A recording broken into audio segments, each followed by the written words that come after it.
Bom, não vai especificamente com a ajuda lutar, pero logicamente não avisa, sim, por exemplo, se mister combustível, se mister comida, etc., já acaba, não tem plano por exemplo, para o que trata comida, não tem barco stand-by, acaba, pa, se me se chega assim na leu, pero não, nos notem não, sobre não tem uma ameaça iminente riba isla não. Então, se cada rato o ministério não está a trazer para adiante com não tem uma ameaça iminente riba isla não. Então, nós, para o que trata isla não de reino, não está parte do conflito. Holanda está queda neutral em situação aqui. Holanda tem palavra não clara, com o mercado também tocante disso aqui.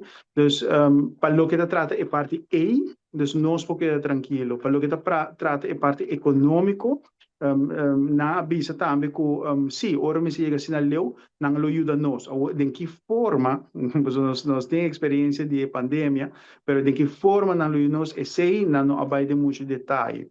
Pero sim, que não tem para ajudar nós, de qualquer eventualidade, se nos turismo me se vai shutdown trobe, não está nos bem, não ajuda nós. Pero com ainda nós não sabemos. So, de detalhe ainda não abai via aqui. Não tem informação não iawe, não saque informação não que não mesting por meio de debate abri e isso aqui está buscando aqui riba internet e não houve informação não abin loss pa em todo caso a comunidade não de Aruba Bonaire e Corsol que houve cerca de fronteira de Venezuela porque é tranquilo dia mais Aruba Bonaire Corsol não tem uma ameaça iminente.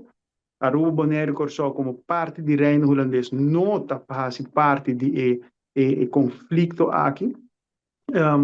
E também hasta que o ministro de Defesa disse que não vamos participar em qualquer missão militar ou algo assim que aunque não está partner, mas não está prefere para quedar a fora do conflito aqui.